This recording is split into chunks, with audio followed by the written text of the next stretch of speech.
Hi hello नमस्कार YouTube family, स्वागत आहे तुमचं आजच्या मिनी ब्लॉगमध्ये। आणि आज आपण बनवत आहोत पालक पराठा, जो की हेल्थसाठी खूप पौष्टिक आहे आणि लहान मुलांसाठी सुद्धा। तर आपण रेसिपी पाहूयात। इथं मी घेतलेलं आहे गव्हाचं पीठ, त्याच्यानंतर ॲड केलेलं आहे अर्धी वाटी बेसन पीठ आणि त्याच्यानंतर अद्रक, लसूण आणि कोथिंबीर याची अशी मी पेस्ट करून घेतली आणि ती पण यामध्ये ॲड केलेली आहे। त्याच्यानंतर ही पालक जी धुवून मी पेस्ट केलेली ती पण ॲड केलेली आहे। तसं तर पालक काही जण शिजवून ॲड करतात, पण शिजवल्यानंतर त्याच्या पाण्यातून सर्व त्याचा पौष्टिकपणा आणि जीवनसत्वे जातात, त्याच्यामुळे मी शिजवत नाही तो पालक, असाच कच्चा ग्राइंड करून घेते। आणि त्याच्यानंतर ही इथं हळद ॲड केलेली आहे, त्याच्यानंतर ओवा, जिरे हे असं मी सर्व ॲड करून घेतलेलं आहे। त्याच्यानंतर टाकायचं मीठ आणि छान असं हे मिक्स करून घ्यायचं आहे पीठ। इतका हेल्दी आणि टेस्टी नाश्ता लागतो ना, तुम्ही पण घरी बनवून नक्की पहा। आणि शेवटला तीळ मिक्स केलेला आहे, तिळाने पण ना खूप टेस्टी खमंग असं लागतं, त्याच्यामुळे तीळ पण ॲड केलेला आहे। तर असा हा मी गोळा मळून घेतला आणि हा बिना तिखटाचा थोडासा छोटा गोळा मळून घेतलेला आहे माझ्या बाळासाठी।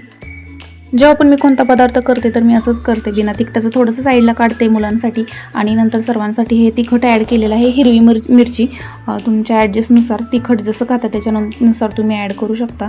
आणि हा गोळा असा मी कणकीचा मळून घेतलेला आहे पालकाच्या।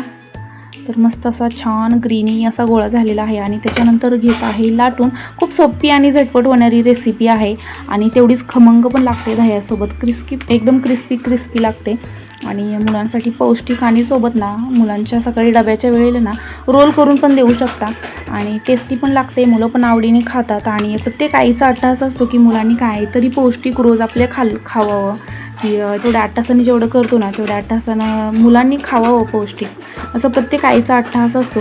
पण मुलं काय खात नाही, असं नवीन काहीतरी ट्राय करावं लागतं, कोणत्या तरी पदार्थातून त्यांना पौष्टिक आपण देण्याचा प्रयत्न करतो। मी तर करते आणि सर्व पदार्थ मी असे तिखट मिठाचे सेपरेट बनवते, त्याच्यामुळे सर्व पदार्थ माझी मुलं तर खातात आणि मी आवर्जून त्यांना खाऊच घालते। कमेंटमध्ये नक्की सांगा कशी वाटली पालक पराठा रेसिपी आणि नक्की घरी बनवून पहा तुमच्या मुलांसाठी, तुमच्या स्वतःसाठी।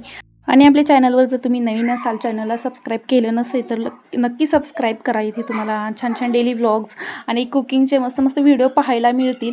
तर आता मी खात आहे, चला भेटूया नेक्स्ट व्लॉगमध्ये। असा छान पालक पराठा आणि हे मस्त घट्ट दही, फ्रेश दही आहे। तर तुम्ही पण एन्जॉय करा घरी, नक्की रेसिपी ट्राय करा, कमेंटमध्ये सांगा कशी झाली। Bye bye.